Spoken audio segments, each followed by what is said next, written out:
Al-Fatihah.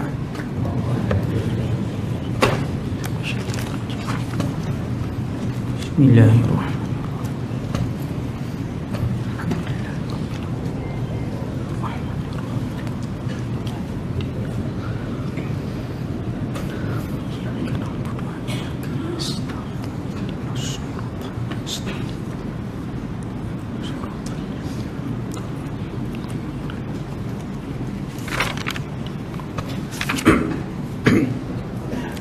Assalamualaikum warahmatullahi wabarakatuh.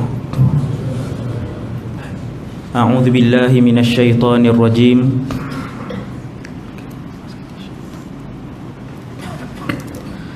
Bismillahirrahmanirrahim.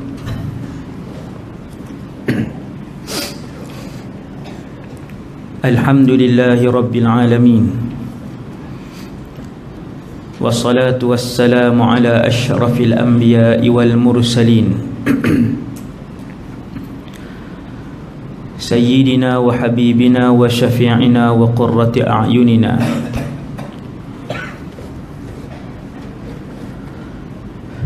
Muhammad ibn Abdillahil Amin Al-mab'uthi rahmatan lil alamin wa ala alihi wa ashabihi wa man tabi'ahum bi ihsanin ila yaumiddin. Wa la hawla wa la quwwata illa billah al-aliyyil azim. Wa la hawla wa la quwwata illa billah al-aliyyil azim. Wala hawla wala quwwata illa billah al-aliyyil azim. Amma ba'd. Radina billahi rabba, kami redha Allah Tuhan kami. Wa bil islami dina, kami redha Islam cara hidup kami. Wa bi Muhammadin nabiyyan wa rasula, kami juga redha bahawa Muhammad sallallahu alaihi wasallam seorang nabi dan rasul. Pengurusi majlis, tuan imam, para pegawai, jawatan kuasa masjid, seterusnya ibu-ibu, ayah-ayah, muslimin dan muslimat yang dirahmati Allah Subhanahu wa taala sekalian. Syukur kepada Allah Subhanahu wa taala di atas pelbagai nikmat yang masih diteruskan oleh Allah. Antaranya nikmat sentiasa melakukan ibadat kepada Allah Subhanahu wa taala, dan kita pohon kepada Allah untuk mematikan saya dan kita semua dalam keadaan husnul khatimah. Amin insya-Allah.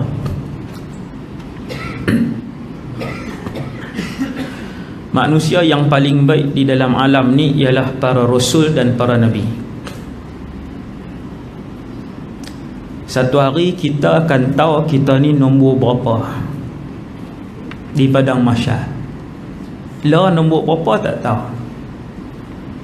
Pangkat macam-macam di depan, nama macam-macam di depan.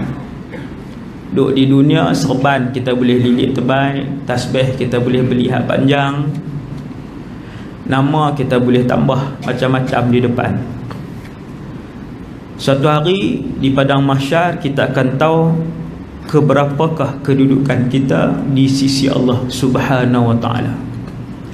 Antara jawapan awal yang diberikan oleh Rasulullah ialah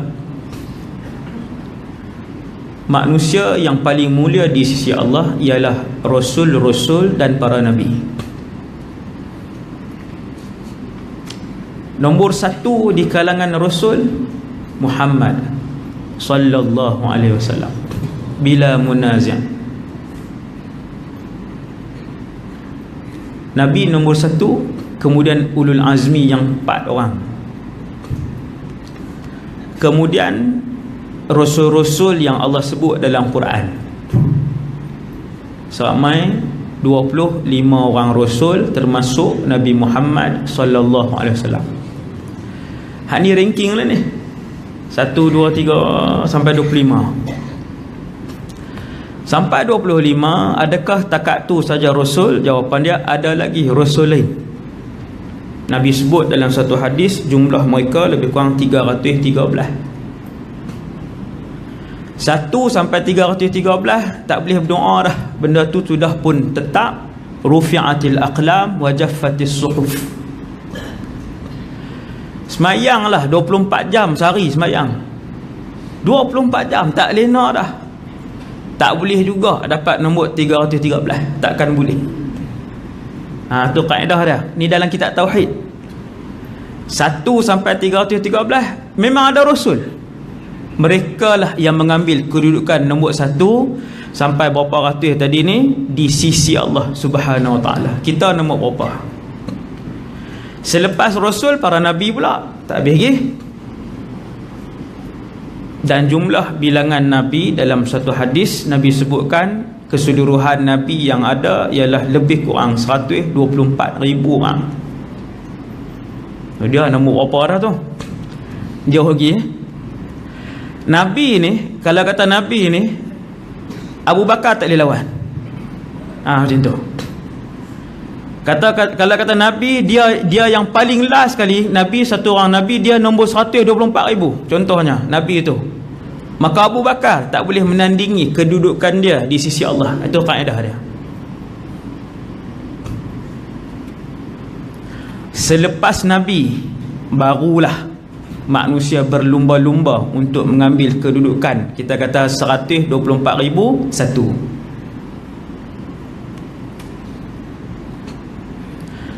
Selepas semua Rasul dan Nabi ambil kedudukan di sisi Allah Subhanahu Wa Taala, kedudukan yang paling mulia di kalangan umat-umat ni ialah umat Nabi Muhammad sallallahu alaihi wasallam.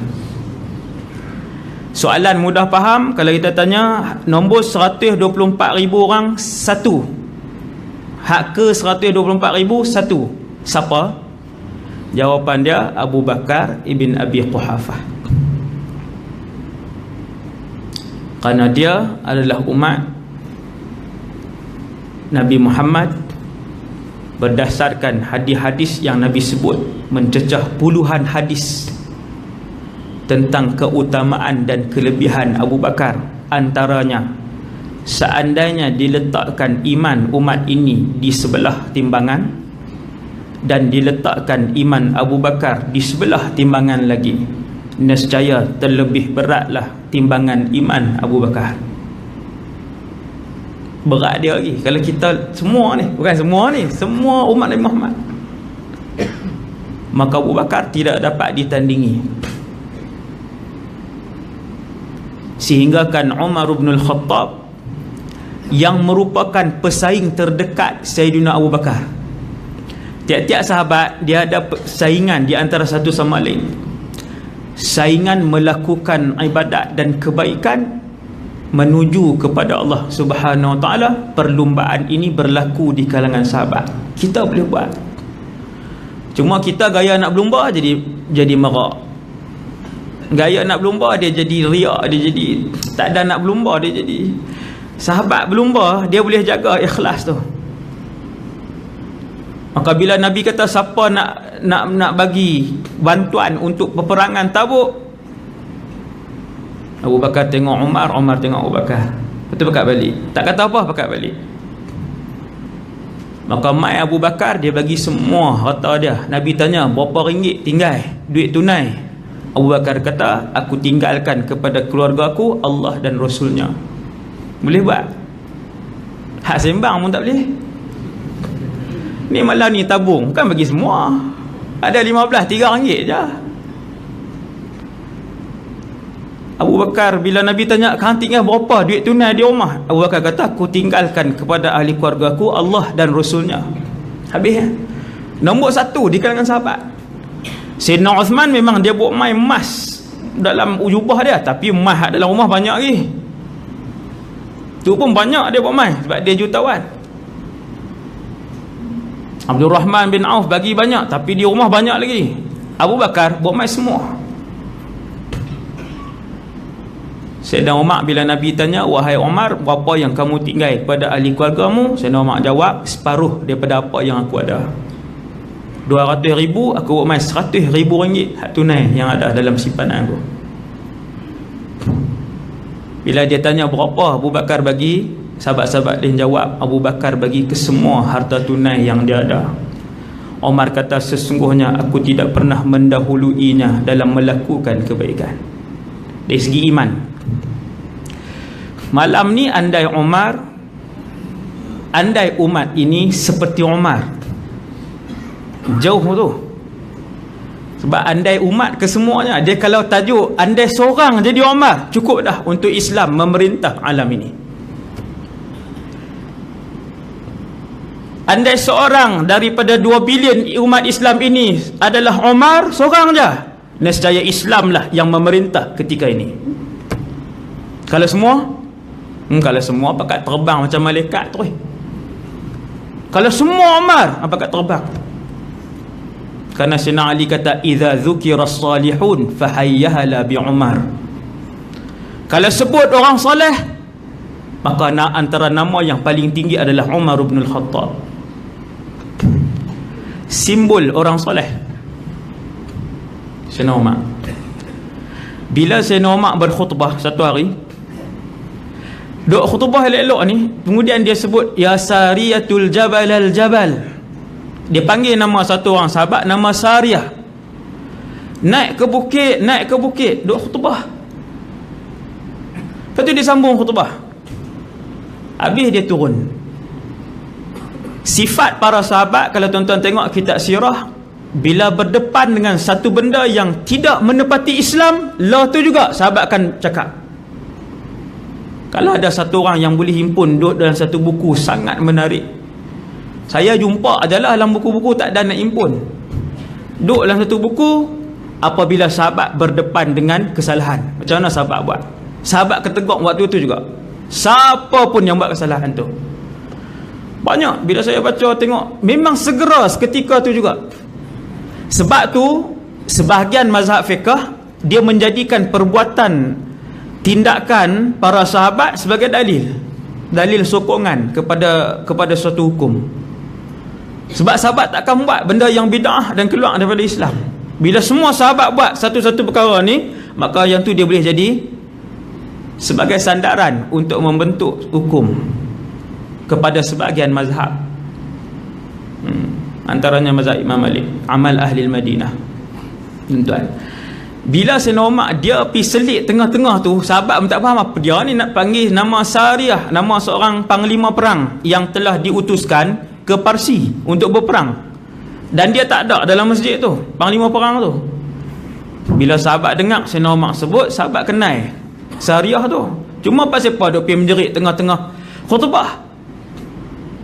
Mereka bakal rumun seperti mana mereka mengerumuni Rasulullah ketika Nabi hidup. Kalau Nabi buat sesuatu, bukan menegur Nabi. Kalau Nabi buat, sahabat tanya untuk tiru, untuk buat apa yang Nabi lakukan.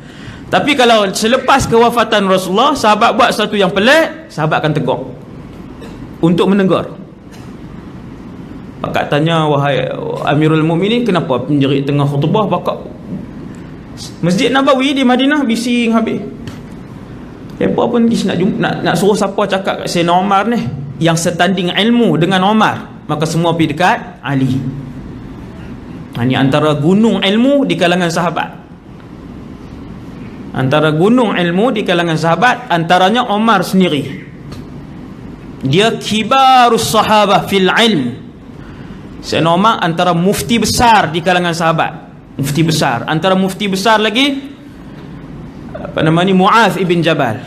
Antara mufti besar lagi Abu Bakar ibn Abi Quhafah. Antaranya Ali bin Abi Talib. Sahabat-sahabat lain yang biasa-biasa ni tetapi tegas. Pakai jumpa, wahai Ali, tegurlah ni Sayyidina Umar sebut apa tu. Tadi tengah-tengah khutbah dia menjerit. Sayyidina Ali kata, waihakum, jangan duk kalut. Da'u Umar, tinggalkan Umar, biarkan dia. Ni sahabat-sahabat yang tahu kedudukan Umar. Fa innahu ma dakhala fi syai'in illa kharaja minhu. Sayyidina Ali kata, sesungguhnya setiap sesuatu yang masuk, maka dia akan keluar perkara yang sama. Maksudnya masuk sesuatu kepada Sayyidina Umar, maka benda itulah yang keluar.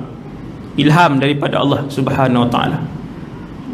Selepas beberapa ketika, beberapa hari, baliklah pasukan yang dihantar oleh Sayyidina Umar ke Parsi untuk berperang. Bila balik pasukan yang dipimpin oleh Sariyah Ibn Zanim, orang pun tanya, wahai Sariyah, ada apa-apa tak yang berlaku di sana? Dia berkata, ya, ketika kami berperang, kumpulan kami sangatlah sedikit. Kumpulan Parsi ramai dan senjata mereka sangat canggih. Lalu kami dikepung dan kami hampir gagal dan akan dibunuh kesemuanya. Dalam keadaan kami dikepung dan tidak ada jalan keluar, kami mendengar suara Umar bin Al-Khattab menjerit, ya Sariyah, al-jabal al-jabal. Semua dengar. Ini karamah pasukan perang tu, karamah sahabat. Keseluruhan tentera Islam mendengar suara Amirul Mukminin menjerit, wahai Sariyah, lekas naik ke bukit, lekas naik ke tempat yang lebih tinggi untuk selamat. Maka kami pun naik dan kami semua selamat. Kita nak tahu cerita hak malam ni, hak saya sebut tadi, bagaimana mereka mendapat kedudukan yang tinggi di sisi Allah sedangkan mereka bukan Nabi dan Rasul. Itu tujuan dia. Pasal apa nak dengar tentang Umar? Disebabkan dia diberikan jaminan oleh Rasulullah sebagai ahli syurga ketika mana dia belum sakit dan ketika mana dia sihat walafiat, hidup di atas muka bumi Allah, duk berjalan lagi. Nabi dah kata dah, Umar min ahlil jannah, Umar ini ahli syurga. Apa yang dia buat? Apa pengorbanan dia? Bagaimana keyakinan dia kepada Allah Subhanahu wa ta'ala? Semua orang tahu cerita Sayyidina Umar masuk Islam, saya tak sebut dah. Dia nak pergi bunuh Nabi. Hari tu dia geram habis dah. Umur waktu tu 27. Dia geram habis dah dengan Nabi ni. Dia kata, hari ni aku kena bunuh Muhammad ni. Tak ada siapa duk boleh terhalang dia. Lagi kita duk seksa orang dia, lagi dia duk sebar Islam. Makin lama makin ramai, makin lama makin ramai. Hari ni aku kena bunuh dia, kata Umar. Balik, dia ambil baju besi, dia asah pedang dia, pedang perang. Pedang yang selalu saya sebut berpuluh-puluh kilogram pedang. Dia pun asah sarung baju besi. Bila dia keluar, orang pun nampak Umar waktu tu belum Islam, pegang sarung baju besi, pegang pedang perang. Orang tanya dia, wahai Umar, ke mana? Qatli Muhammad, nak bunuh Muhammad. Habis. Siapa nak berani tahan Umar? Yang tu semua orang tahu. Tengah jalan jumpa seorang Islam, Nuaim ibn Mas'ud. Dia pun tanya, wahai Umar, nak pergi mana? Aku nak pergi bunuh Muhammad. Kenapa nak bunuh Muhammad? Adik hang pun masuk Islam. Nampak sahabat ni dua-dua mudarat. Kalau dia, maksudnya kalau dia taklih Umar, Sayyidina Umar akan pergi, waktu tu akan Umar akan pergi rumah Nabi duduk bunuh Nabi. Ataupun waktu tu Nabi duduk di Arqam ibn Abil Arqam, rumah Al-Arqam ibn Abil Arqam, markas. Bila Nuaim ibn Mas'ud kata, adik hang pun masuk Islam, tak jadi pergi rumah Nabi. Dia pergi rumah adik dia, dia penampak apa semua, jadi dia jatuh berdarah sebagainya. Kali baca surah Taha itulah, ma anzalna alaikal Qur'an tashqa. Umar baca, dia rasa lembut hati. Lembut hati, dia berasa ni bukan kalam manusia. Sepanjang Nabi berdakwah, mereka melarang penduduk Mekah keseluruhannya untuk mendengar Al-Quran yang dibaca oleh Muhammad dan mana-mana kawan dia. Dilarang. Mereka tutup. Kalau ada pun terdengar, mereka akan tutup dengan jari ataupun cumbat dengan kapas kanan kiri. Jadi mereka tak dengar. Bila sampai masa dia pergi rumah adik dia baca Quran dengan Khabbab ibn Arit, dengan Sa'id ibn Zaid, suami Fatimah bintul Khattab.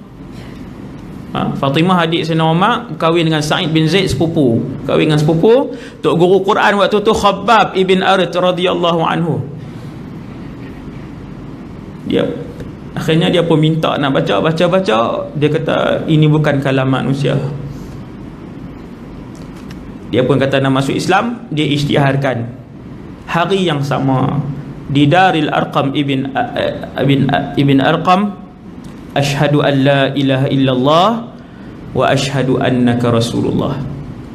Maka bertakbirlah keseluruhan isi rumah. Nabi bertakbir, Sayyidina Hamzah bertakbir, kesemua isi rumah bertakbir dengan Islam Umar.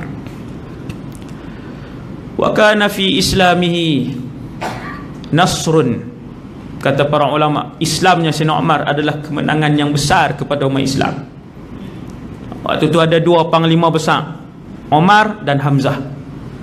Mereka Islam dekat-dekat. Tahun bila khilaf. Biasalah khilaf banyak. Ada kata 22 tahun 5, ada kata seorang tahun 5, seorang tahun 6. Dekat-dekat. Kedua-duanya masuk Islam dalam masa yang dekat, dan yang masuk Islam awal lagi ialah Hamzah, lepas tu baru Sayyidina Umar. Pegang yang tu tak ada khilaf. Maka Sayyidina Umar pun ketika tu, selepas beberapa hari dia ajak Nabi, jom ya Rasulullah, bukankah kita alal haq, berada pada kebenaran? Nabi kata ya. Bukankah mereka berada dalam kekufuran dan kebatilan? Nabi kata ya. Ayuh kita keluar, isytiharkan keislaman ini, isytiharkan apa yang diminta oleh Allah Subhanahu wa taala secara terang-terangan. Abu Bakar, Umar jaga depan, Sayyidina Hamzah jaga belakang. Tak ada siapa berani sentuh sahabat-sahabat Nabi sallallahu alaihi wasallam. Depa pusing satu Mekah mengisytiharkan dakwah yang dibawa oleh Nabi sallallahu alaihi wasallam. Maka Sayyidina Umar ni, lepas tu dia dengan Rasulullah rapat, Abu Bakar, Rasulullah, Abu Bakar dan Umar. Banyak hadis Nabi sebut, banyak hadis disebutkan telah keluar Rasulullah, Abu Bakar dan Umar. Telah berada di satu tempat Rasulullah, Abu Bakar dan Umar. Telah memberi pendapat Rasulullah, Abu Bakar dan Umar. Kalau mesyuarat di kalangan sahabat, last sekali 3 orang. Last sekali 3 orang akan buat utusan. Rasulullah, Abu Bakar dan Umar. Ambil semua balik pendapat ni, bincang. Kemudian Nabi akan buat keputusan.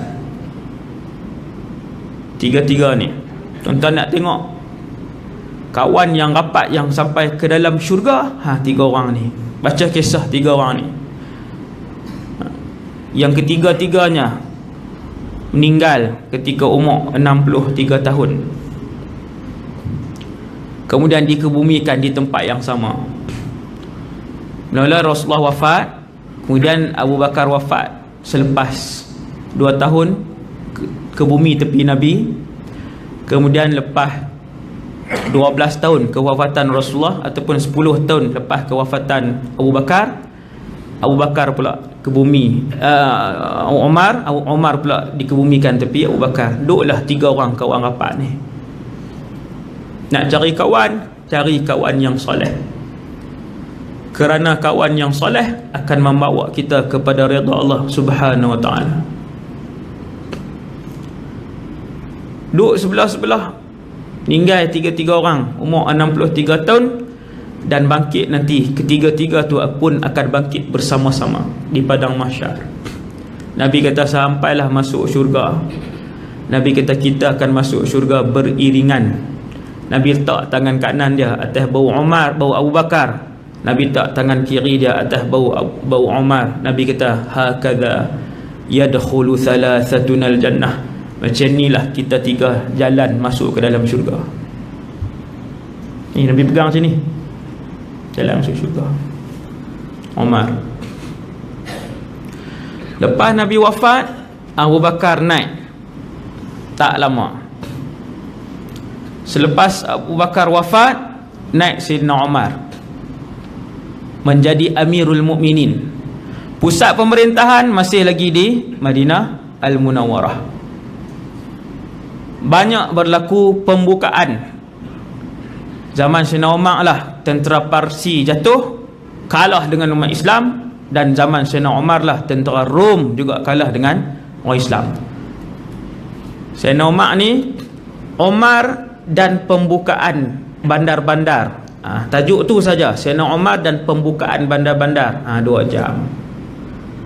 Umar dan keadilannya, 2 jam. Umar dan menteri-menterinya 2 jam.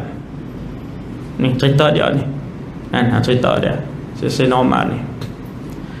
Antara benda yang Sayyidina Umar dapat dan tidak diperolehi oleh sahabat lain, Sayyidina Umar ni, benda yang dia dapat dan sahabat-sahabat lain tak dapat, kelebihan dia ialah dia banyak diilhamkan oleh Allah Subhanahu wa taala.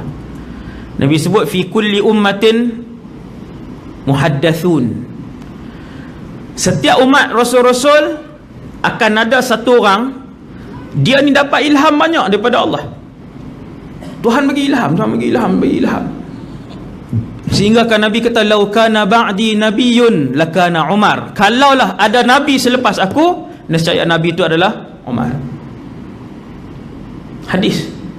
Kalaulah ada nabi selepas aku, nabi itu adalah Umar. Disebabkan banyaknya dia mendapat ilham daripada Allah. Imam Suyuti karang kitab Qatfus Thimar fi muwafaqati Umar. Dihimpun dalam tu semua yang Umar sebut, kemudian turun ayat Quran. Sayyidina Umar sebut, lepas tu turun ayat Quran. Antaranya Sayyidina Umar kata, ya Rasulullah, duduk depan Kaabah. Waktu tu dah Islam, dah memerintah apa semua. Sayyidina Umar kata, ya Rasulullah, boleh tak kalau kita jadikan makam Ibrahim ni, kita solat tang tu, ngadak Kaabah lah, tapi kita solat kawasan tu. Lepas Sayyidina Umar sebut, turun ayat Quran, wattakhidhu min maqami Ibrahim musalla, dan ambillah, jadikanlah makam Ibrahim itu sebagai tempat solat. Bukan, jangan tuan-tuan jangan faham Allah Ta'ala tiru Sayyidina Umar pula. Tu kalut. Oh, Allah tiru banyak Sayyidina Umar ni. Nak abang kata hati Sayyidina Umar ni bersih sehingga kan dia dapat merasai apakah wahyu yang akan turun. Hati bersih dia tak ada ni bila nur melimpah. Bila nur melimpah ni dia tak ada halangan, dia tak ada halang hati itu dengan apa yang nak berlaku. Quran ada lama dah, sebelum Sayyidina Umar lahir Quran ada dah. 114 surah tu Allah buat turun siap dah waktu Nabi lahir di langit dunia. 114 surah ready dah, tunggu nak buat turun je. Bukan Allah Ta'ala baru tengok Sayyidina Umar sebut betul Allah Ta'ala buat turun, tidak. Tetapi bersih hati Umar ini, dia bersambung, dia boleh tahu, bukan dia dapat rasa. Maka bila dia sebut ya Rasulullah, kalaulah kita ambil tempat makam Ibrahim ni buat solat, Allah Ta'ala buat turun ayat wattakhidhu min maqami Ibrahim musalla. Berpuluh-puluh kali keadaan yang Sayyidina Umar sebut, saya tak sebut semua, kalau sebut 20 tu 2 jam. Maksudnya ayat-ayat Quran yang turun sekata dengan apa yang dicadangkan oleh Sayyidina Umar, hari yang sama ataupun waktu yang sama. Ada 20 tu, saya sebut contoh 2-3 aja. Antaranya Sayyidina Umar dia pergi ke Nabi, masuk rumah Nabi, dia kata ya Rasulullah, dalam rumah kamu ni kadang-kadang masuk orang baik dan masuk orang jahat, orang fasik. Wahai Rasulullah, kalaulah kamu suruh isteri-isteri kamu semua berhijab, tutup semua tu, hijab yang tutup semua tu, tinggal dengan mata aja, cadangan Sayyidina Umar, maka turun ayat Quran yang mengarahkan agar semua isteri Nabi untuk berhijab. Tuan, dia sebut tu, ya Rasulullah, dalam rumah kamu ni kadang orang baik masuk, kadang orang fasik masuk. Antara yang ulama bahas, takkan dalam rumah Nabi, takkan sahabat ada fasik. Ulama bahas, kenapa Sayyidina Umar sebut ada orang baik masuk, ada orang jahat masuk? Di kalangan sahabat ada orang jahat ke? Maka jawab para ulama, di kalangan yang masuk ke dalam rumah Nabi, ada di kalangan mereka ialah munafik. Dan orang munafik ni, munafik mereka adalah fasik. Kumpulan-kumpulan munafik ini mereka adalah fasik, dan mereka bukan sahabat, kata sebagian ulama. Kemudian isteri-isteri Rasulullah ni, ayat Quran hak turun ni, hak turun saya buat contoh sikit je untuk kita dengar bersih hati Sayyidina Umar ni. Isteri Nabi satu hari, isteri-isteri Nabi ni depa duduk, depa bincang ramai-ramai. Hari ini kita minta kepada Nabi sesuatu, iaitu supaya Nabi bagi lebih sikit duit nak belanja dapur.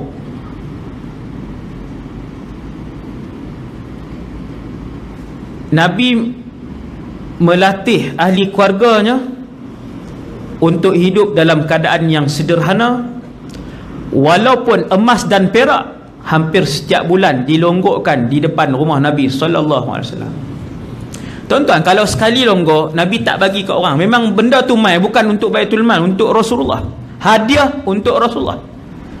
Kalau sekali je Nabi dapat, kemudian Nabi tak payah bagi kat siapa? Bagi kat isteri apa semua ni untuk belanja untuk 15 tahun. Maka cukup. Kekayaan, lepas tu ghanimah, harta rampasan perang yang tiap-tiap kali perang 1/10 tu adalah milik Rasulullah dan ahli keluarga. Kalau Nabi guna yang tu je, dah cukup dah untuk Nabi terus hidup dengan ahli keluarga dia. Tak payah kerja apa. Tapi disebabkan setiap kali dapat harta, Nabi bagi sampai habis. Tiap-tiap kali dapat. Nabi pernah didatangi daripada Bahrain, emas dan perak. Bahrain. Bahrain yang sampai sekarang ni, Bahrain. Emas dan perak. Nabi pergi keluar, Nabi pun ambil, cekak bagi keluarga yang susah, dan tidak meninggalkan sepotong pun untuk isteri-isterinya yang sebelah tadi. Itulah Rasulullah. Sebab tu di rumah Nabi kata Sayyidina Aisyah, kami biasa untuk rumah kami tidak berasap selama 3 hari. Itu perkara biasa, semua sahabat tahu. Makanan kami ketika itu ialah aswadan, at-tamru wal ma'. Aswadan, 2 benda hitam, bahasa kiasan Arab kan. Air dan juga kurma. Biasa. Aisyah kata benda tu benda yang sudah kami biasa, dan benda tu kami redha. Cuma satu hari isteri-isteri ni bincang, minta Rasulullah tambah sikit kot. Kita katalah sebulan 100, suruh Nabi tambah sebulan 150 kot. Masuk rumah isteri ni sebut, semua rumah semua sebut benda yang sama. Dia himpun pula setempat, ramai-ramai sebut ke Nabi, ya Rasulullah kena tambah orang perempuan kan. Dia sebut ramai-ramai, dia sebut. Dia tak seorang, dia ramai-ramai pakai sebut. Nabi kecil hati. Nabi bersendiri. Sayyidina Umar tahu. Sayyidina Umar bapa mertua Rasulullah, anak dia pun ada di kalangan hak sebelah tadi, Hafsah bintu Umar, anak dia. Jadi Sayyidina Umar tahu mereka menyakitkan hati Nabi. Sayyidina Umar pergi jumpa, memang duduk sekumpulan lagi. Sayyidina Umar kata, betapa beraninya kalian melakukan perkara ini kepada Rasulullah. Boleh jadi Allah SWT akan menukarkan kalian dengan wanita-wanita lain yang lebih soleh daripada kalian, yang lebih solehah. Isteri-isteri dia kata, wahai Umar, sampai dalam rumah Nabi pun kamu nak bagi nasihat, bukankah sudah ada Rasulullah untuk bagi nasihat kepada kami? Lepas pada tu je turun ayat Quran, ya, boleh jadi Allah akan menukarkan kalian dengan wanita-wanita lain yang lebih taat dan solehah daripada kalian. Sama hak macam Umar sebut, sama macam hak dia sebut tu. Ayat tu memang ada dah, tapi hati Sayyidina Umar ni dia sebut tu sama hak ayat tu. Asa rabbuhu in talaqakunna ayyubdilahu azwajan khairan minkun. Allah Ta'ala turun ayat tu juga. Hak mana yang Sayyidina Umar lafaz, ayat tu juga. Cuma Allah Ta'ala tambah lagi, wanita-wanita yang mungkin Allah ganti nanti, mereka ni ikhlas, mereka ni muslimah, mereka ni mukminah, zikir banyak, pahala banyak, ibadat banyak. Allah Ta'ala tambah lagi perangai, sifat isteri-isteri yang akan diganti oleh Allah dengan kumpulan isteri lain kalau kalian bersifat demikian. Kita nak beritahu isteri Nabi bukannya komen banyak pun, sikit je. Tapi hak sikit itu di sisi Rasulullah dan di sisi keluarga Rasulullah yang mulia, dia dikira banyak. Bukan komen kata oven tak dapat lagi. Kan? Kita periuk banyak dah, periuk banyak, belanga banyak. Dia duduk tengok oven jiran tu, microwave, oven lama, microwave. Ni abang ni sampai nak boleh cucu dah microwave tak nampak gini. Kalau komen condemn microwave, isteri Nabi condemn macam mana? Lagi kena lah dengan Allah. Isteri Nabi minta tambah sikit je, itu pun sudah dikira sebagai kesalahan, dosa kepada Nabi SAW. Kerana Nabi nak semua isteri-isteri dia mendapat kedudukan yang paling tinggi di sisi Allah. Sebab tu bila Nabi dapat seekor kambing yang sudah pun siap dimasak apa semua, Nabi potong. Lalu Nabi kata ke Aisyah, bagi sedekah ke semuanya. Sedekah ke semuanya. Takkan tak tinggal ambil paha jadi dah, satu jadi dah. Kalau tak ambil, tak mau ambil batang pinang, ambil paha je satu. Nabi kata Aisyah, potong bagi semua. Nabi pun keluar, Nabi balik, Nabi tanya, wahai Aisyah, dah bagi? Aisyah kata, ya, kecuali tinggal juga. Tu orang umpat tu. Ya, kecuali tinggal juga. Nabi kata, wahai Aisyah, semua yang kita bagi itu adalah milik kita di akhirat, kecuali yang kamu tinggalkan dalam rumah ni bukan milik kita. Nabi nak ajak ahli keluarga dia ni untuk mendapat kedudukan yang paling tinggi di akhirat. Yang paling tinggi. Maka Sayyidina Umar ni dia pergi tegur sampai isteri ni dia pergi tegur, sebab dalam tu ada anak dia. Bila dia tegur, turun ayat Quran, pakat malu habislah. Dengan Sayyidina Umar ni, memang para sahabat kata, kami melihat as-sakinah tuntaqu ala lisani Umar. As-sakinah, ketenangan itu dilafazkan melalui lidah Sayyidina Umar. Tuan-tuan bayang tengok, dia nampak orang turun bukit, Sayyidina Umar duduk dengan sahabat lepas Nabi wafat. Dia kata, orang ni aku rasa tak sat dia baru selesai tanam anak dia yang wafat di sebelah bukit sana. Dia boleh teka macam tu. Bila turun ni sahabat tanya, hang buat apa? Aku baru habis selesai tanam anak aku yang wafat. Bukan magic ni bukan black magic, ni karamah. Macam tu je. Sayyidina Umar ni dia teka hari-hari ni macam tu je. Kalau dia cakap sekian-sekian macam ni.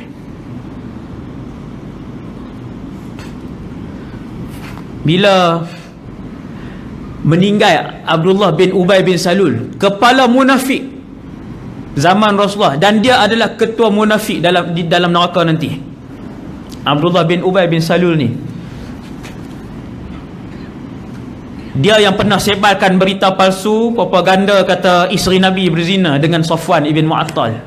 Wal'iyadzubillah. Dia yang sebarkan. Dia tak tuduh, dia tak kata, dia kan semua dia sebar. Dia pergi ke orang merata, dia kata, ish, ni Safwan balik bawa Aisyah naik unta ni, takkan tak buat apa. Ayat tu, ayat orang jahat. Lepas tu buat status. Lagi petang night lagi status. Benda tu juga. Betapa banyak hak berlaku hari ni, kan? Dia ni lah Abdullah bin Ubay bin Salul. Macam-macam dia panggil Nabi dengan panggilan sekian. Dia merancang untuk membunuh Rasulullah. Satu hari dia meninggal. Anak dia Islam, dia nama Abdullah bin Ubay, anak dia nama Abdullah juga. Maka Abdullah bin Ubay, hak ni Islam radhiyallahu anhu. Islam, mukmin, khalis. Bila dia meninggal, anak dia tahu tak pak ni ketua munafik? Anak tahu. Tetapi anak tetap anak, dan ayah tetap ayah. Perasaan sayang ayah, siapa tak sayang? Sebab tu bila anak Abu Jahal masuk Islam, Abu Jahal, Fir'aun umat ini, anak dia masuk Islam, Nabi kata sekejap lagi Ikrimah akan sampai. Dia akan mengiklankan keislamannya. Janganlah kalian sakiti hatinya dengan mencerca dan mengeji ayahnya. Sebab dia anak, dia tetap anak, dia tetap ada perasaan sayang, walaupun ayah dia memang ahli neraka. Abu Jahal memang ahli neraka. Abdullah bin Ubay bin Salul memang ahli neraka, tetapi anak dia Abdullah tetap ada perasaan sebagai seorang anak yang menyayangi ayah dia. Ayah dia mati, dia pergi rumah Nabi, ya Rasulullah, kalau kamu tak berat, boleh tak bagi jubah kamu untuk aku kafankan Abdullah bin Ubay bin Salul, ayahku. Tuan-tuan, ni hak buat ke Nabi ni, hak buat ke Nabi teruk ni. Nabi nak bagi tak? Maka Nabi pun pergi ambil jubah dia, Nabi bagi.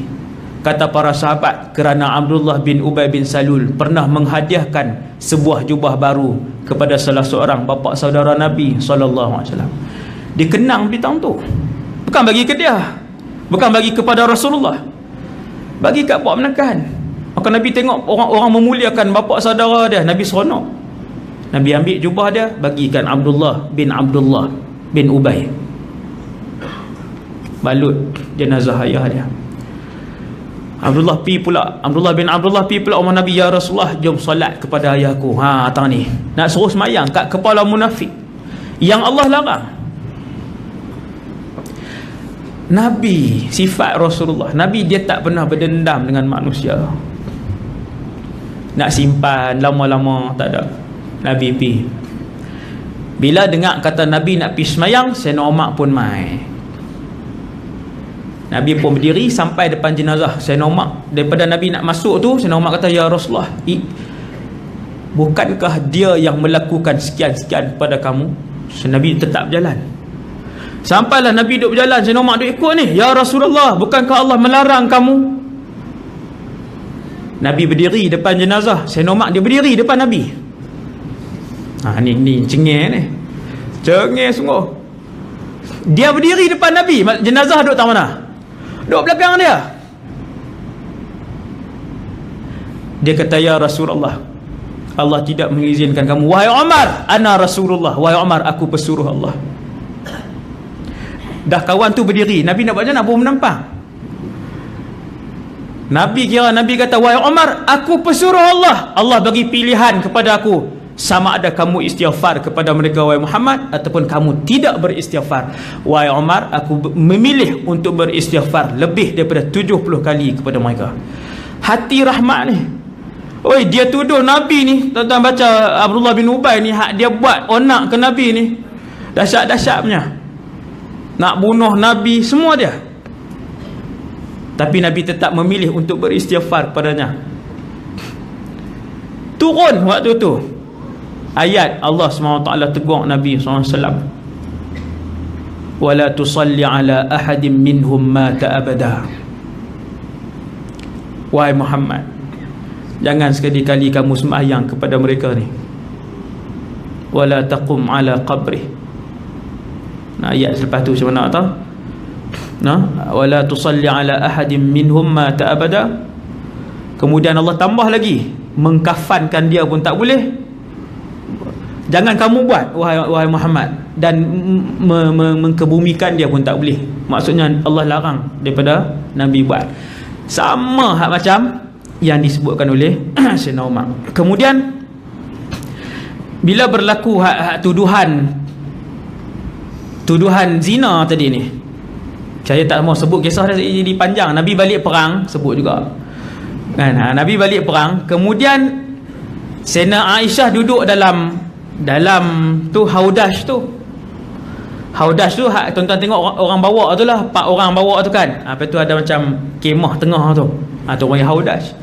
Aisyah ni dia ringan, Sayyidatuna Aisyah radhiyallahu anha, dia ringan, dia duduk dalam tu. Dalam perjalanan nak balik pergi Madinah, Nabi berhenti saat Sayyidina Aisyah pergi qada hajat. Kemudian dia patah balik mai, ni hilang, pantai hilang, dia pergi cari balik.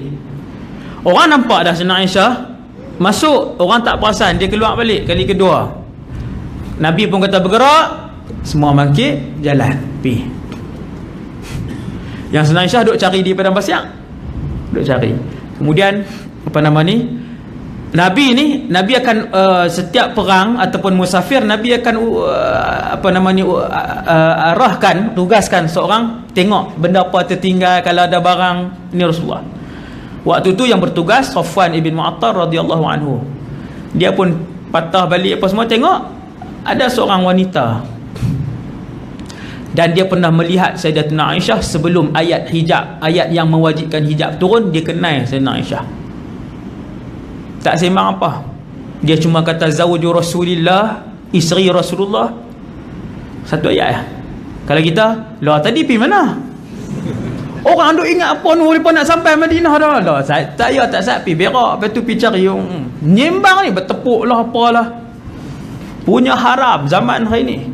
Suami orang, isteri orang mau bertelefon, hantar mesej WhatsApp isteri orang.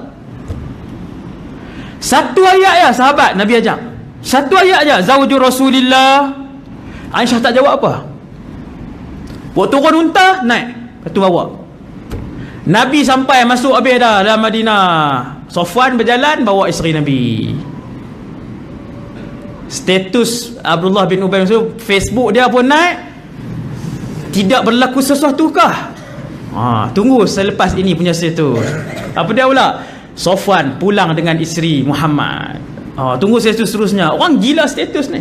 Ada jenis gila 3 jam sekali buat naik. 3 jam sekali update, 3 jam sekali kan dah kerja. Lama zaman hari ni. Betul-betul fitnah orang tu, fitnah orang ni. Ambil berita tak pasti. Inilah kerja Abdullah bin Ubay. Dia tak tuduh, dia tak kata ni, dia buat ayat macam tu je. Habis satu Madinah tahu. Sakit Sayyidatuna Aisyah, sakit. Minta untuk balik rawat rumah ayah Abu Bakar dengan mak. Mesti nak balik rumah mak, Nabi bagi, tak apa, baliklah, sakit. Nabi panggil semua sahabat, tanya pendapat. Sampai kat Sayyidina Umar. Sayyidina Umar kata apa? Sayyidina Umar kata, ya Rasulullah, siapa yang mengahwinkan kamu dengan Aisyah? Nabi jawab, Allah. Aisyah ni Nabi mimpi berkali-kali Nabi berkahwin dengannya. Maksudnya wahyu. Cerdik Sayyidina Umar ni, dia kata, ya Rasulullah, siapa yang mengahwinkan kamu dengan Aisyah? Nabi kata, Allah. Ya Rasulullah, takkan Allah pilih satu orang yang melakukan sekian-sekian kepada kamu untuk menjadi isteri kamu? Sayyidina Umar kata, subhanaka hadza buhtanun azim. Maha suci kamu ya Allah, ini adalah penipuan dan fitnah yang nyata, fitnah yang besar. Turun ayat Quran membersihkan Sayyidatina Aisyah. Ayat last sekali sama dengan ayat yang keluar daripada mulut Sayyidina Umar, subhanaka hadza buhtanun azim. Umar, asyik tuan, Sayyidina Umar. Nabi mimpi 3 kali yang saya sebut malam ni lah. Nabi mimpi masuk syurga. Ni mimpi, bukan peristiwa Mi'raj. Masuk syurga, Nabi mimpi sekian-sekian. Antaranya Nabi tengok seorang bidadari duk ambil semayang di luar rumah, di luar istana, di tepi sebuah istana yang besar, sehingga membuatkan Nabi nak masuk dalam istana tu. Memang Nabi nak tengok sebab cantiknya istana tu. Bila Nabi nak masuk, Nabi pun tanya dalam mimpi, dan mimpi para rasul adalah wahyu dan benar. Nabi pun tanya, liman hadzal qasru? Milik siapa istana ini? Lalu orang pun jawab, ini istana Umar. Maka Nabi kata, aku pun patah baliklah, tak jadi. Sebab duk teringat Sayyidina Umar tu, kan? Teringat sifat Sayyidina Umar. Nabi kata, aku teringat sifat kamu wahai Umar. Aku pun undur baliklah, tak jadi nak masuk tengok istana kamu. Maka menangis Sayyidina Umar. Sayyidina Umar kata, a'alaika agharu ya Rasulullah, takkan dengan kamu aku nak cemburu wahai pesuruh Allah. Kamu yang mengajar kami untuk mengenal kepada Allah Subhanahu Wa Taala. Yang kedua, Nabi tidur, Nabi minum susu dalam mimpi. Minum susu. Banyaknya Nabi minum susu tadi, minum. Nabi rasa susu itu memenuhi seluruh tubuh Nabi sampai keluar di celah-celah jari. Susu ni banyak. Kemudian ada baki dalam bekas tu sikit, Nabi pun bagi kepada Sayyidina Umar. Abu Bakar pun tanya, ya Rasulullah, fama awal tahu? Apa tafsiran dia? Nabi kata, ilmu.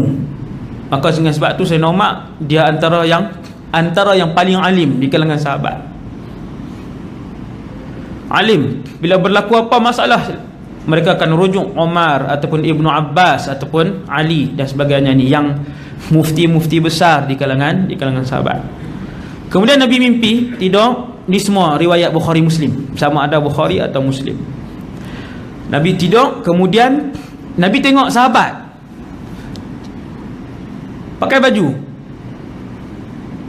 Nabi tengok orang yang sangat ramai pakai baju. Ada di kalangan mereka pakai baju takat ni saja, takat dada. Baju tak cukup. Ada yang pakai setengah, ada yang pakai. Dalam Nabi duk tengok lalu ramai ni, kemudian Nabi nampak Sayyidina Umar yang lain daripada semua orang. Nabi nampak, Nabi kata, aku melihat Umar wa alaihi qamisun ijtarrahu, dia memakai satu baju, dan baju itu pula melabuh-labuh di atas tanah, labuh sampai belakang, duduk heret. Sayyidina Umar terpaksa heret baju tadi. Sahabat tanya, ya Rasulullah, fama awwaltahu, apa maksud dia, apa yang kamu nampak itu? Nabi kata, ad-din, iman. Ketika semua sahabat ni hebat dah, tetapi dia punya iman mereka tu Allah Ta'ala tunjuk ke Nabi pakai baju dia jadi tak apa cukup, berdasarkan iman masing-masing. Yang Umar punya iman ni meleret-leret ke bawah sampai dia duduk bawah tu. Iman Sayyidina Umar. Kemudian tuan-tuan,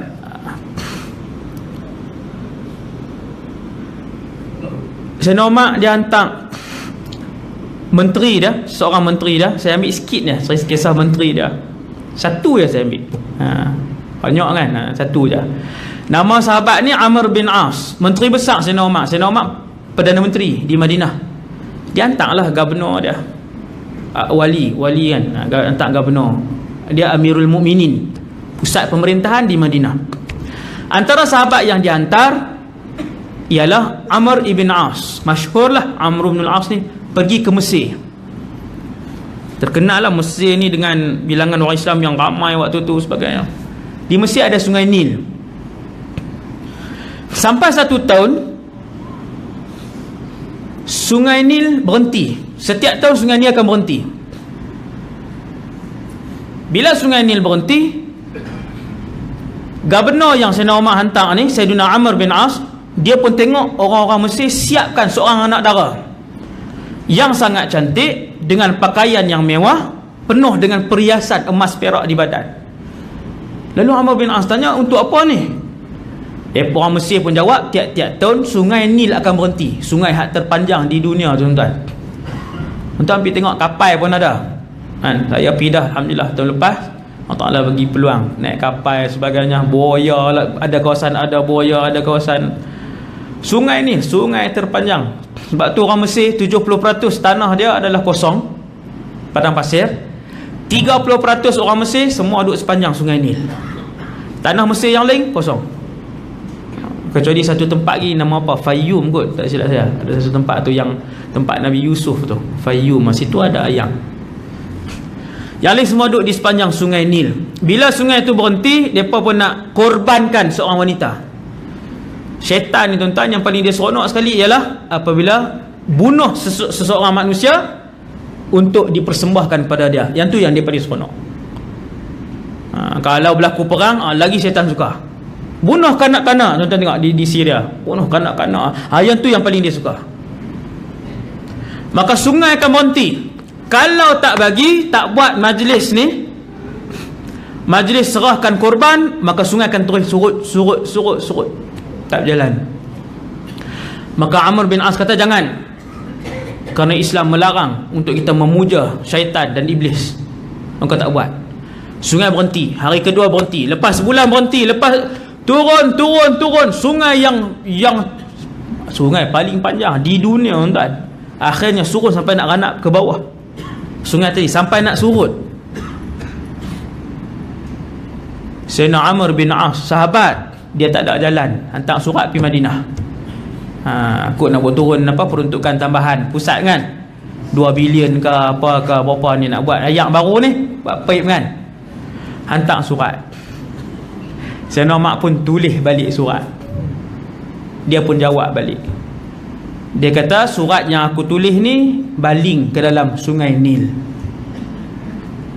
Amr bin As pun buka, baling surat masuk dalam sungai. Dia pun buka. Daripada hamba Allah Umar kepada sungai Nil. Wahai sungai, sekiranya kamu bergerak dengan kudrat kamu sendiri, maka berhentilah kamu selama-lamanya. Dan sekiranya kamu mengalir dengan kudrat dan kekuasaan Allah, maka bergeraklah sekarang ini juga. Sayyidina Amr bin As tengok surat tu, nak baling tak tuan?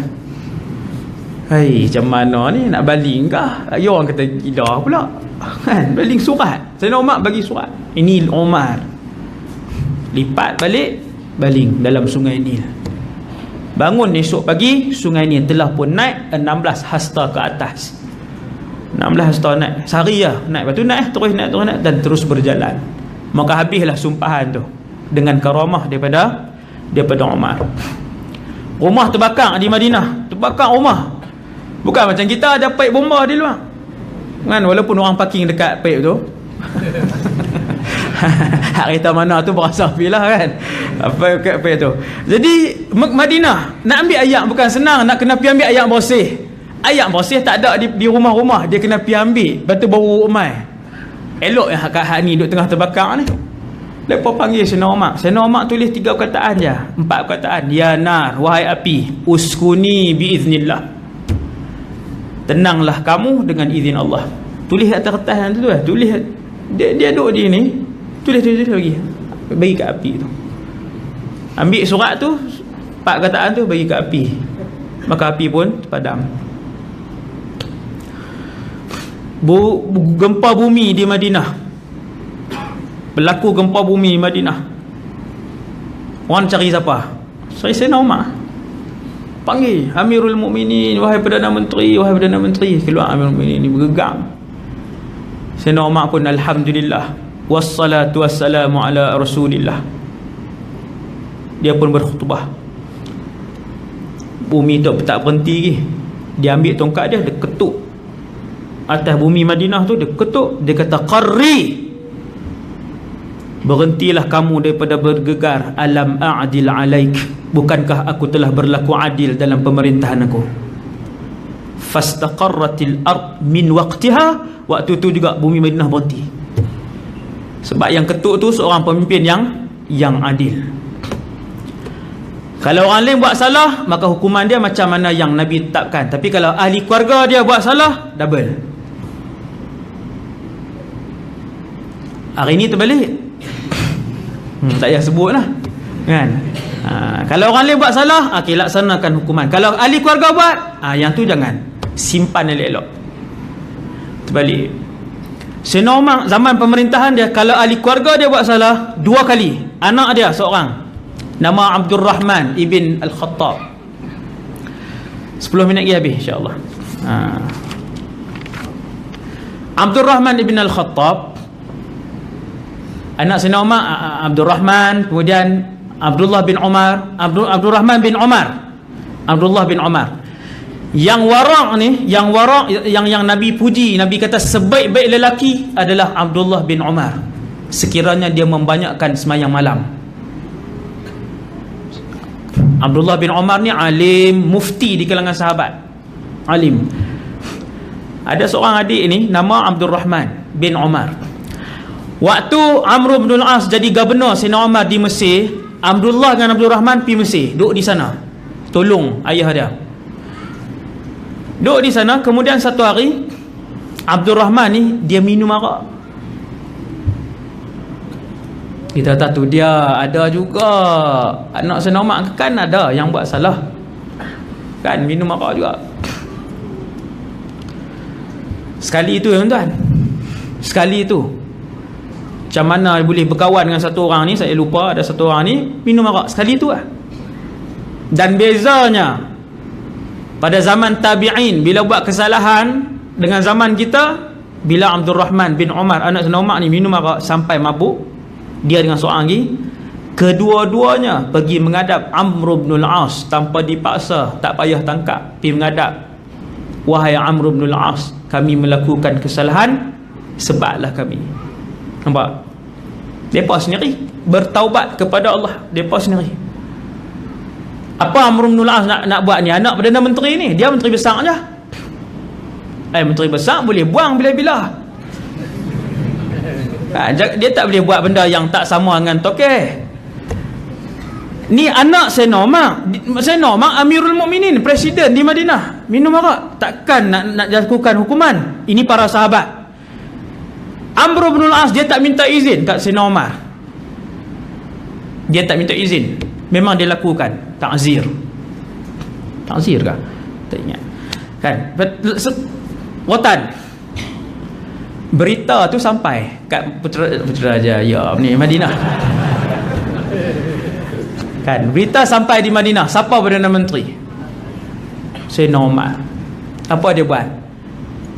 Dia hantar surat, wahai Amr bin As, bila sampai surat aku, hantar hari itu juga anak aku, dan diikat. Tegas. Bukan kata anak boleh ambil juta-juta, tak boleh. Anak lagi kena. Ni keadilan Umar. Ada 230 cerita keadilan tu. Saya sebut 2 ni kan. Maka diikat Abdul Rahman daripada tu. Padahal kena sebab dah, lepas dah, dia dah mengaku dia dah taubat. Saya nak kata buat mai, bawa mai, diikat daripada Mesir nak pergi Madinah, tuan-tuan. Mesir pergi Madinah berapa ribu kilometer. Bawa mai tu lembek dah. Dia rotan anak dia sendiri, double bilangan, 2 kali ganda. Habis dia rotan, hantar balik. Selepas beberapa bulan, meninggal Abdul Rahman. Bukan sebab rotan tu lah, sebab memang dia sakit lah. Memang Abdul Rahman ni sakit. Keadilan dia, bila dia adil, yang bawah ni tak perlu CCTV dengan banyak, tak perlu nak gubal apa ke, tak perlu. Bila atas adil, sebab masyarakat akan hidup dengan cara hidup pemerintah. Kalau banyak penyangak di kalangan masyarakat biasa, pemerintah tu penyangak lah. Kalau banyak jenayah yang dibuat oleh masyarakat biasa, penjenayah lah yang ramai yang memerintah tu. Yang ini kaedah dulu sampai hari ini. Sebab tu bila yang adil memerintah, cucu perempuan dengan tok nega susu, tok kata kan cepat. Ni pergi ambil ayak setimba, campur sat dengan susu ni. Hak cucu kata, tok tak pernah dengar ke Amirul Mukminin Umar telah melarang kita semua untuk mencampurkan air dengan susu. Tok tu kata, fa'aina Umar hatta yarana. Dia kata, cik, ada Sayyidina Umar kalau rumah ni, dia nak tengok kita buat benda ni. Cucu tu kata, kalaulah Umar tak tengok, fa'aina Rabbu Umar, di mana Tuhan Umar? Zaman tu keadilan memenuhi setiap ruang kawasan pemerintahan Umar. Tak boleh dalam rumah mana pun. Ketika pemerintah tertinggi seorang yang adil. Zaman Sayyidina Umar, anak dia pun bantu Sayyidina Umar. Anak dia nama Abdullah, bantu pi tengok macam mana keamanan yang di kampung-kampung macam mana. Pi sampai ke kampung, di pedalaman padang pasir, masuk ke pedalaman, nampak seorang hamba abdi duk jaga kambing ribu-ribu ekor. Saya pernah tengok Arab bela kambing, tuan, penuh bukit tu. Saya tak tahulah berapa ribu ekor. Hak ni, tuan, kalau serigala makan 2-3 ekor, nampak tak kurang? Tak nampak kurang. Abdullah bin Umar dia pi dekat hamba abdi hak jaga ribu-ribu ekor ni, dia kata boleh tak jual sekor ni, nak bagi 600 ni, boleh tak jual sekor bagi 600? Dia kata, wahai Abdullah, ana mamlukun mu'taman, aku ialah hamba abdi yang diberikan amanah. Abdullah nak uji, bukan Allah nak ambil, dia nak uji, nak tengok ayah dia suruh cek. Maka Abdullah kata, bagi tahu kat tuan kamu, serigala makan sekor, kan susah serigala makan sekor. Aku boleh jawab kepada tuan aku, serigala makan sekor, wa madza aqulu lillah, tapi depan Allah aku nak jawab apa? Hamba abdi ni kata. Zaman Umar. Yang terakhir, tuan-tuan, yang terakhir sekali untuk malam ni, satu hari Sayyidina Umar dia duduk dengan sahabat-sahabat. Duduk dengan sahabat, bincang ke apa ke, wallahu alam, ramailah sahabat. Kemudian daripada jauh nampak 2 orang pemuda duduk cekak baju satu orang ni. Cekak baju tu duduk buat mai, bawa heret sampailah ke depan Sayyidina Umar. Sayyidina Umar pun tanya, kenapa kamu berdua heret laki ni? Ya Amirul Mukminin, wahai Amirul Mukminin, lelaki ini telah membunuh ayah kami.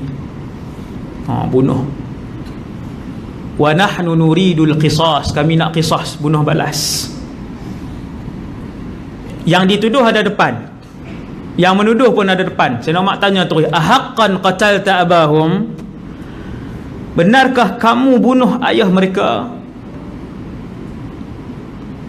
Macam mana orang zaman tu nak jawab apa? Bagi masa nak ambil peguam kah? Macam mana? Maka jawab lelaki tadi, na'am, ya, saya bunuh ayah mereka. Sayyidina Umar tak pancung terus, dia tanya, walima ya akhal Arab, kenapa kamu bunuh ayah mereka wahai pemuda? Kau jawab lelaki ni, ayah mereka bawa masuk unta dalam ladang kami, dalam ladang saya di tengah padang pasir tu, masuk unta. Bila unta ni masuk unta, dia pergi makan lah, unta ni pergi makan. Hak lelaki ni kata, aku pun larang ayah dia buat keluar. Ayah dia buat teheran, maka aku pun baling batu, kena kepala, Allah takdir mati. Sayyidina Umar kata apa? Al-qisas, bunuh balas, an-nafsu bin nafs, nyawa dengan nyawa. Kena bunuh balas. Sepatutnya minta ganti rugi je. Ganti rugi berapa? Ganti rugi berapa banyak buah yang dimakan, berapa banyak pokok yang tak boleh hidup balik dipijak, ganti rugi. Kenapa pergi bunuh dia, baling batu? Kena qisas. Maka katalah lelaki ni, dia kata, wahai Amirul Mukminin. Semua orang zaman tu orang bertakwa, banyak orang bertakwa. Dia kata, wahai Amirul Mukminin, seandainya tetap perlu dilaksanakan bunuh ke atas aku, berikan beberapa hari, 2 hingga 3 hari, untuk aku pulang kepada keluarga aku di pertengahan ataupun di pedalaman padang pasir. Kerana sesungguhnya tidak ada seorang pun yang membantu anak-anak kecil itu selepas daripada Allah, melainkan aku je. Maksudnya penjaga dia seorang je, isteri ada, apa semua anak-anak kecil. Lelaki tu kata, tak apa, boleh qisas ke atas aku. Nampak tuan, beza orang dulu buat dosa. Qisas ni bunuh tuan, pancung, siapa dia mau. Tapi dia mengaku, ya, saya buat salah. Wahai Sayyidina Umar, bagi 3 hari aku nak balik, nak beritahu ke anak isteri apa semua, jual apa yang patut apa semua, nak cari satu orang boleh tengok, tolong tengok. Sayyidina Umar kata, perlu kepada seorang penjamin. Kalau ada penjamin, kamu boleh balik. Wa man yakfuluka ya akhal Arab, siapa yang nak jamin kamu? Muslim tadi ni, laki-laki yang nak dibunuh, diqisas tadi, dia pun tengok sahabat. Ada sahabat kan, ada berapa puluh orang tentu. Dia tengok seorang sahabat, aku ada sahabat nak angkat tangan, tak apa, saya menjamin dia. Tak ada. Sahabat tak mau jamin. Sebab apa tuan-tuan? Tak, siapa dia ni? Dia ni siapa dia? Kalau dia balik dan dia tak mai dah, maka yang jamin itu akan diqisas, hak jamin atau kafil tu. Maka Sayyidina Umar tanya dia lagi, wahai pemuda, siapa nak jamin kamu? Sakatas sahabatu jami'an, semua diam. Maka pemuda ni tengok dengan penuh sayu, dia tengok seorang muka sahabat, siapa tak angkat. Sayyidina Umar dah mula kesian, tengok kesian lelaki ni. Tapi takkan dia kata tak apa, aku jamin. Tak boleh, dia Perdana Menteri. Kecuali lah Perdana Menteri di sebuah tempat tu dia yang jamin kan. Subhanallah. Bila tak ada siapa dah 2 kali dah Sayyidina Umar tanya, tak ada siapa nak jamin lelaki ni untuk dia balik 2-3 hari, Sayyidina Umar pun tengok kepada 2 pemuda tadi, waris anak tadi ni, ata'fuani anhu liwajhillah, boleh tak waris hak 2 orang ni ampunkan dia? Waris boleh ampunkan, waris boleh ampunkan dan ambil diat 100 ekor unta, boleh. Maka waris tuan-tuan, waktu tu, hari tu ayah meninggal, nak ampunkan? Tak. Dia kata tak, nuridul qisas, kami nak qisas. Maka Sayyidina Umar pun tanya buat kali yang terakhir, ada di kalangan kalian yang nak jadi penjamin kepada lelaki ni? Tunduk lelaki ni, tunduk. Mohong ke tak tahu. Maka bangun satu orang sahabat, Abu Dzar Al-Ghifari radhiyallahu anhu. Dia bangun, dia kata, ana kafiluhu ya Amirul Mukminin. Bila dia bangun, dia kata, ya wahai Umar Amirul Mukminin, aku jamin. Sayyidina Umar terkejut. Sebab apa tuan-tuan? Sayyidina Umar tanya Abu Dzar, wahai Abu Dzar, ata'rifuhu? Kenal ke? Abu Dhar kata tak kenal. Wahai Abu Dhar, adakah kamu tahu apa akibat kamu jamin dia? Abu Dhar kata, ya, sekiranya dia tidak datang, qisas itu akan dikenakan kepada aku.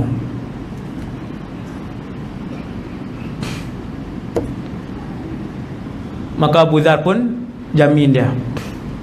Laki ni pun balik, Sayyidina Umar pun balik, Abu Dhar pun balik, dua waris tadi pun balik, semua orang bersurai. Baliklah laki tadi. Sayyidina Umar kata 3 hari, 2 atau 3 hari datang sebelum matahari terbenam, maghrib. Maka berlalulah 1 hari, tak mai. Dia boleh mai hari pertama, dia boleh mai. Laki Badui tadi tak mai. Arab Badui je, Arab padang pasang, tengah padang pasang, Arab Badui, Arabi dalam hadis ni sebut, Arabi ni Badui. Hari kedua habis, Badui ni tak mai. Hari ketiga habis. Hari ketiga masuk asar, orang pun azan.